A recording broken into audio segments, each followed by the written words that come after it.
నమస్కారం గురువు గారు. శ్రీమాత్రే నమః. ఇప్పుడు అసలు సర్పదోషాలు అంటే ఏంటి గురువు గారు? ఇప్పుడు 12 రాసుల వారికి సర్పదోషాలు ఎలా ఎఫెక్ట్ చేస్తాయి? తప్పకుండా అమ్మా. ఫస్ట్ ఆఫ్ ఆల్ ఏంటంటే ఈ సర్పదోషము అనేటువంటిది ఏదైతే ఉందో ఇది పర్టికులర్గా కొన్ని గ్రహాల యొక్క కాంబినేషన్స్ వల్ల ఏర్పడతాయి. అంటే శని కేతు, అంటే శని రాసుల్లో కేతు ఉన్న, కేతు రాసుల్లో శని ఉన్న, కేతు రాసులు ఉండవు కాకపోతే కేతుతో కలిసి ఉన్న శని ఉన్న, అదేవిధంగా రవి రాహువు, శని కుజ, కుజ రాహువు, కుజుడు బుధుడు, ఇట్లా కొన్ని కాంబినేషన్స్ ఉన్నాయి సర్పదోషానికి. అవి ఒక్కొక్క లగ్నాన్ని బట్టి, ఒక్కొక్క రాశిని బట్టి, అండ్ అలాగే మనకి లగ్నం నుంచి ఉండేటువంటి భావాన్ని బట్టి, వాళ్ళకు ఉండే పోర్ట్ఫోలియోని బట్టి అది ఎఫెక్ట్ ఇస్తూ ఉంటుంది. బట్ జనరల్ సర్పదోషం ఉంటుంది. అంటే మేషంలో కానీ వృశ్చికంలో కానీ రాహు ఉన్న, లేకపోతే కుంభ మరియు అదేవిధంగా మకర రాశుల్లో కేతు ఉన్న, అదేవిధంగా శని రాహువారు శని వెళ్ళి మనకి రాహుశని కలిసి ఉండి సింహరాశుల్లో ఉన్న, ఇది ఒక రకమైనటువంటి సర్పదోషం ఇస్తుంది. ఇది ద్వాదశ లగ్నాల వాళ్ళకి ఆ ద్వాదశ రాశుల వారికి డిఫరెంట్గా ఇస్తుంది దీని ఫలితం అనేటువంటిది. గురువు గారు, ఇప్పుడు ఈ మకర రాశి లేదా మకర లగ్నం వారికి ఈ సర్పదోషాల వల్ల కలిగే సమస్యలు ఏంటి, వీటికి పరిహారాలు? తప్పకుండా అమ్మా. ఫస్ట్ ఆఫ్ ఆల్ రాహుకేతువుల వల్ల ఏర్పడుతుంటాయి కాబట్టి రాహుకేతువులు ఒక్కొక్క ప్లేస్లో ఉన్నప్పుడు ఏర్పడుతూ ఉంటుంది. సో మకరం వాళ్ళకి రాహు ఉదాహరణకి మేషంలో కానీ వృశ్చికంలో కానీ మనకి ఈ కర్కాటక సింహంలో ఉన్నప్పుడు ఎక్కువ ఎఫెక్ట్ ఇస్తూ ఉంటుంది ఈ సర్పదోషం అనేటువంటిది. ఈ రాహు ఉదాహరణకి 4లో ఉన్నాడు అనుకోండి, అప్పుడు ఏమవుతుందంటే వీళ్ళకి విద్యా విషయంలో, అంటే చిన్నప్పుడు చదువుకునే టైంలో ఎఫెక్ట్ ఉంటుంది ఎక్కువగా. ఇది లేదా పెద్ద అయిన తర్వాత ఏదైనా ప్రాపర్టీస్ తీసుకునే విషయంలో, లేదా ఏదైనా ఒక ఫ్యాక్టరీస్ నిర్మించే విషయంలో జాగ్రత్తగా ఉండాలి. ఒక్కోసారి ఏమవుతుందంటే ఆ కుజుడు ఇంకా ఎక్కువ పడితే ఎక్కువ ఎఫెక్ట్ ఉంటుంది. కుజుడు బాగున్నాడు అనుకోండి, ఆ విషయంలో స్టార్టింగ్లో ఇబ్బంది ఉంటుంది కానీ తర్వాత తగ్గుతుంది మళ్ళీ.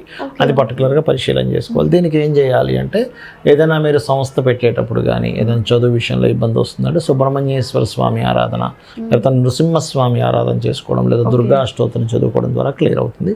లేదా లలితా సహస్రనామాల్లో పర్టికులర్గా మనకి శుద్ధ విద్యాంకురాకార ద్విజపంక్తి ద్వయోజ్వలాయ నమః అనే నామస్మరణ బ్రహ్మాండంగా పనిచేస్తుంది. అలాగే లాభంలో ఉన్నాడు రాహు ఉదాహరణకి, ఇది మకర లగ్నానికి. లాభంలో రాహు కదండి, మంచిదే అంటారు, నిజంగానే మంచిది లాభంలో రాహు ఉండడం, కానీ అది సర్పదోషం ఉండేటువంటి ప్రదేశం. ఇక్కడ ఏం చేయాలంటే వీళ్ళు తీసుకోవాల్సిన జాగ్రత్త చెప్తాను. వ్యాపారాల్లో ఒక్కోసారి బాగా ఫాస్ట్గా వెళ్తూ ఉంటే ఇంకా దానికి ఇంకా ఎక్కువ అప్పులు తెచ్చేసి ఇంకా ఎక్కువ సంస్థలు పెడుతూ ఉంటారు కొంతమంది. బాగా నడుస్తుంది కదా, అక్కడ ఒక్క దగ్గర స్ట్రక్ అవుతారు. అరే సడన్గా అయిపోతే ఇంత అప్పులు తెచ్చి ఇంత ఎస్టాబ్లిష్మెంట్ చేసింది ఇన్బ్యాలెన్స్ అయిపోద్ది. ఆ విషయంలో కొంత జాగ్రత్త వహించాలి. అలా జరగకుండా ఉండాలి అంటే వీళ్ళు పర్టికులర్గా మంగళవారము శనివారము ఇంద్రగోప పరిక్షిప్త స్మరతోనాభజంగికాయ నమః అనే నామస్మరణ చేసుకుంటే అద్భుతంగా ఉంటుంది. అలాగే కొన్నిసార్లు వీళ్ళకి మకరం వారికి సప్తమంలో సర్పదోషం ఏర్పడుతుంది. అంటే సప్తమం అంటే కర్కాటకంలో రాహు, లగ్నంలో కేతు.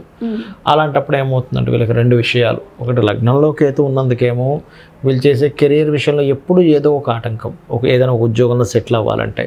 సప్తమంలో రాహు ఉండడం వల్ల ఏమవుతుందంటే జీవిత భాగస్వామితో కానీ పార్ట్నర్స్తో కానీ మానసిక సమస్యలు, అంటే ఏమిటి, మనస్పర్ధలు రావడం. అరే వాళ్ళు సరిగ్గా అర్థం చేసుకోవట్లేదని వీళ్ళు మానసికంగా స్ట్రెస్ అవ్వడం జరుగుతుంది. అయితే ఇక్కడ ఏంటంటే కేవలం సప్తమంలో రాహు ఉండడమే కాకుండా చంద్రుడు ఎంత బాగున్నాడో ఎంత బాగాలేడో చూసుకోవాలి. చంద్రుడు ఇంకో దగ్గర ఉంటాడు ఒక్కోసారి. ఆ చంద్రుడు కొంచెం బాగున్నాడు, శుభగ్రహాలతో ఉంది, స్టార్టింగ్లో ఇబ్బంది ఉన్నా తర్వాత వీళ్ళిద్దరి మధ్యన మళ్ళీ కోఆర్డినేషన్ బాగుంటుంది అని మనం అర్థం చేసుకోవాలి. బాగోలేడు అనుకోండి, ఖచ్చితంగా వీళ్ళు వివాహం చేసుకునే ముందు ఖచ్చితంగా అవతల వాళ్ళ మనస్తత్వం ఏమిటి, వీళ్ళు కొంచెం కౌన్సిలింగ్కి వెళ్ళడం ఇట్లాంటివి చేయవలసి వస్తుంది. ప్లస్ దీంతోపాటు లలితా సహస్రనామాల్లో వివాహానికి ముందు నుంచే, వివాహం ముందు చూసుకుంటాం సర్పదోషం సప్తమంలో ఉందని, అప్పుడు వివాహానికి ముందు నుంచే వీళ్ళు చేయవలసింది ఏమిటి అంటే పర్టికులర్గా కామేశబద్ధ మాంగళ్య సూత్ర శోభిత కందరాయే నమః అని చేసుకుంటూ ఉండాలి. ఒక్కోసారి ఈ సర్పదోషం అష్టమంలో జరుగుతుంది వీరికి, అంటే సింహరాశిలో జరుగుతుంది. అలాంటప్పుడు ఫైరీ రిలేటెడ్, అంటే అగ్ని సంబంధించినటువంటి విషయాల్లోని కొంతమందికి బాగా వేడి చేయడం ద్వారా కాన్స్టిపేషన్స్ వస్తుంటాయి, అటువంటివి రావడం కానీ, లేకపోతే పూర్వీకుల ఆస్తులకు సంబంధించిన విషయంలో కొంత జాగ్రత్తగా ఉండాలి. అయితే దీని గురించి ఏం భయపడకుండా చాలా సింపుల్గా ఆయన సూర్య నమస్కారాలు చేసుకుంటూ ఆదివారాలు ప్రత్యేకంగా రాహుకేతు గ్రహాల దగ్గర దీపారాధన చేస్తే కూడా ఈ యొక్క దోషం అనేటువంటిది పోతుంది. కొంతమందికి రెండులో కేతు ఉంటాడు, కుమ్మంలో ఉంటాడు వీళ్ళకి మకర లగ్నం అయినప్పుడు. అలాంటప్పుడు బిజినెస్ రిలేటెడ్ సంబంధించిన విషయంలో మనీ ఎంత పెడుతున్నామో ఇంత లాభం వస్తుందనే అంచనా వేయకుండా చేయడం వల్ల ఇబ్బంది వస్తూ ఉంటుంది. ఇలాంటప్పుడు ప్రత్యేకంగా ఏంటంటే సంపత్కరి సమారూఢ సింధుర వ్రజ సేవితాయ నమః కానీ